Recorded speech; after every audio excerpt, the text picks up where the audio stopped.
Don't you watch scary movies? It's a death wish. Might as well just come out here to investigate a strange noise or something.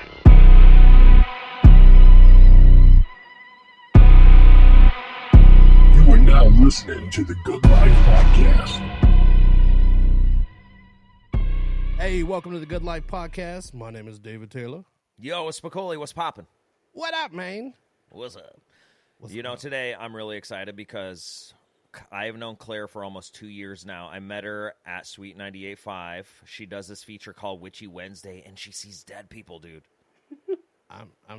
So, I don't know if you know this, but my biggest fear are witches, dude. Like, I'm terrified of witches. I'm not kidding one bit, dude. Like, let's get into it. Let's introduce her. We get into it. That's my biggest fear, dude. Claire-Voyant Psychic Medium on the Good Life Podcast with DT and Spicoli. I'm so excited because I've seen her in action, dude, and she connects with dead people, and it freaks me out. It freaks me out, too. But when watching her do it, though, so many people leave kind of like getting some closure, and that's the beautiful thing about it. Hello, Claire. Hello. So happy to be here. I'm uneasy, man. This is... I didn't know you didn't like witches. That's a weird thing. I have to know the why. Okay. It's the dumb reason. I'm It's ready. gonna be bad. The Blair Witch fucked me up, dude. man. For real. Yes. Like no. Like, I lived in Missouri when that came out. And so, like, okay, so people are younger listening to this, and they probably watched Blair Witch, and like, that movie is dumb, right? I think they have redid to a new remember. one too. Well, yeah, but Yeah. back then, like, the internet wasn't like, I mean, it wasn't that big of a thing. It was, but you weren't going on, and they brought it out like it was real. Yeah. Until the MTV Movie Awards, when the actors came on, that's when everyone was like, wait, this shit's not real? Yep. But I had to walk through the woods every day to get to school. Oh, you So, did? like, and we went, That's yeah, weird, dude. bro. And we went camping in the Ozarks all the time in tents. Oh. So that scene in Blair Witch, dude, where that tent starts shaking, dude, fucking done after that with witches. I was, dude, I'm talking Wizard of Oz, anything with a witch in it, dude. I'm like, I can't do it. Wow. That's such a different witch though. It doesn't. Oh, yeah. God, that's funny. No, that movie really screwed me up a lot too. I will say, like the basement part. My basement looks exactly like that. Yeah. Right now. That dude standing in the corner at the end of the movie? Yes. Like, what the hell? Ooh, yeah, very scary. Yeah, that's like super witchy. But like, when did you know that you were able to see dead people? Did it start at an early age? Did it start when you were in your 20s? Tell us. So I'm gonna go a little bit even farther back because I think that this kind of explains a little bit. I was born a twinless twin. So I was born and my twin lived for about 5 hours that day and then passed away. So I've always had this like missing piece, yes, I could say that, but also connection to the other side. Like, I don't know how else to describe that. So I was about 4. My parents, we moved from Kansas into Fremont into this house. And, oh my God, there were so many dead people. And I don't know how, but I made it a rule that they... Back up. What? What? What? There was a lot of dead people. Oh. He's may not be processing. normal. You were 4. Yeah. Oh, yeah. This may be normal to you. This is not normal Okay, to me. What sorry. do you mean there were so many dead people? Okay. I don't know. I don't know why, or maybe it was because I was more like attuned. Also, weird fact is the house that I lived in was a block away from where my actual twin was buried. So I would go like hang out at the cemetery sometimes just to be like, let me just like clear my head. So maybe it's because I was like right there. I don't know. But somehow I developed a boundary where dead people were not allowed to come into my bedroom. So, this leads to a fun fact in a second, but, they would stand in my doorway all the time. And so I'd be a little kid and I would like have the covers up here and be like, oh my God, please go away, please. You know, like so scary. My parents would be like, shut up, go away, go to bed. Like, this is not happening, you know?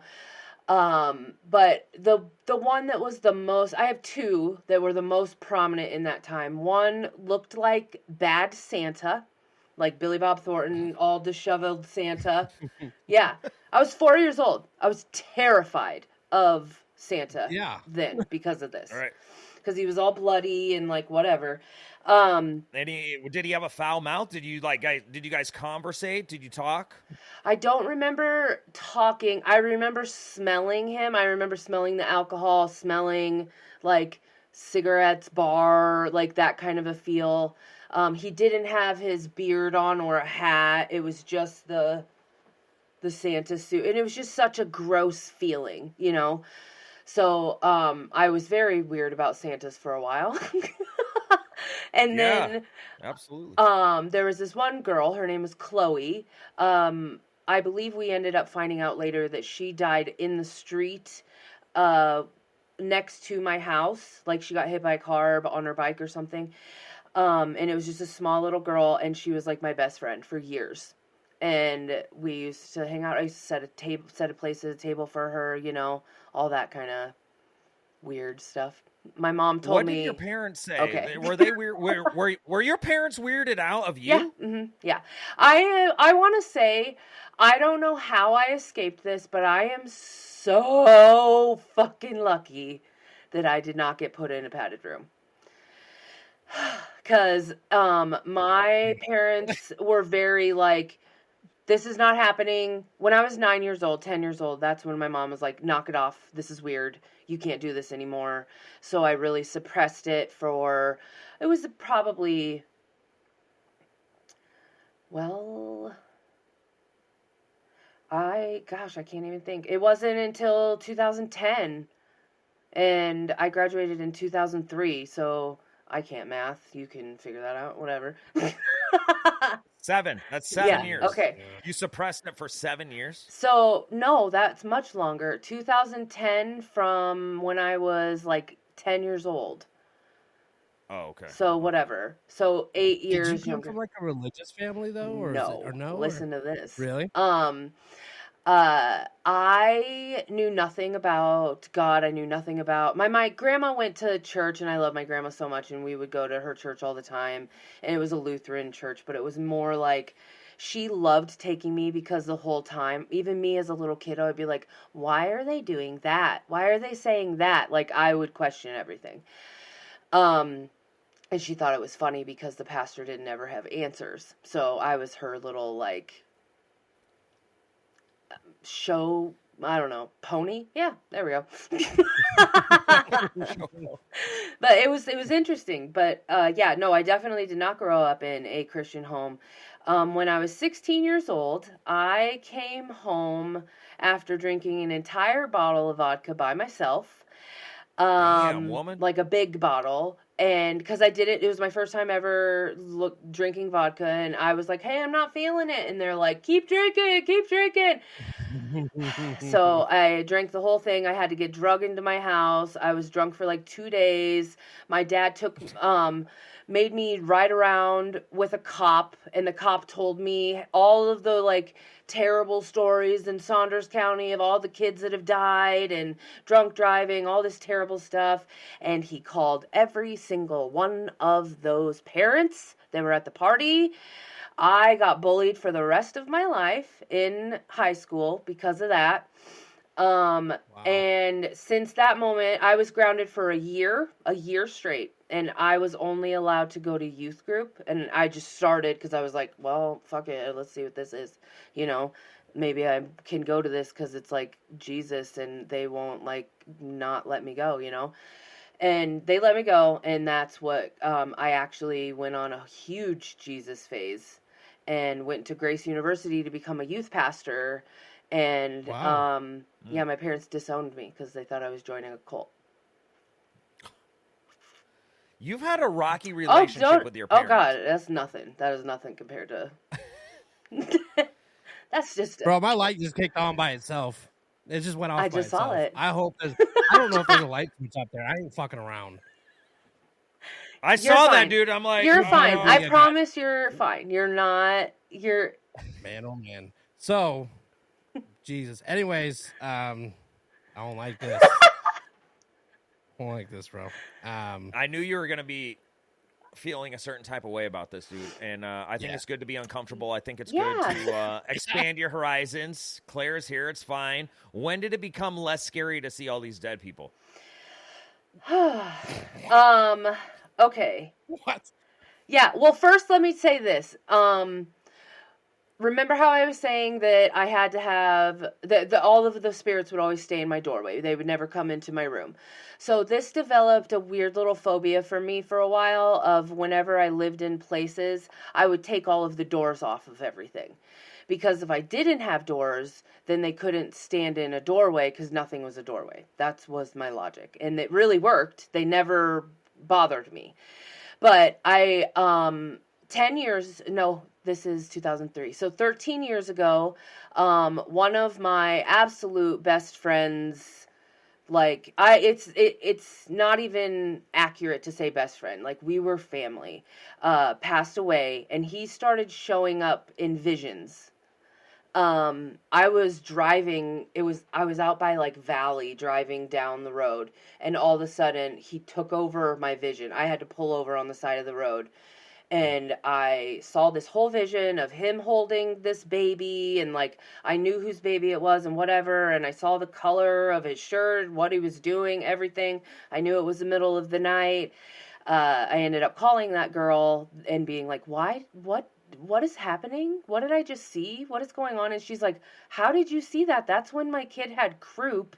And that's what it's called when babies have that, like, okay.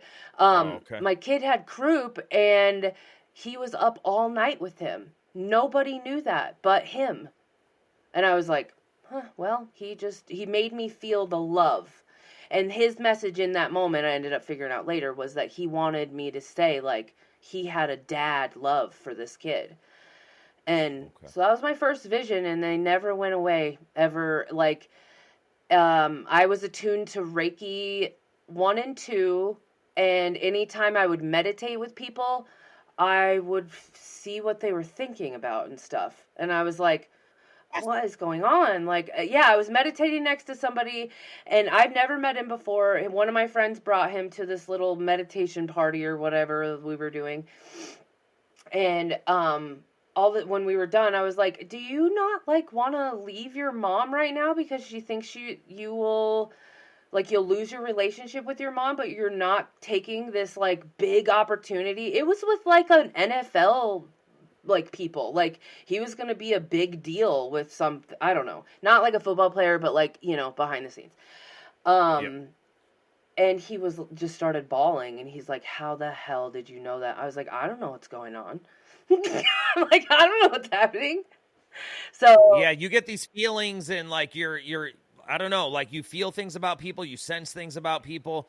Do you feel like you start to get like jittery when you see things?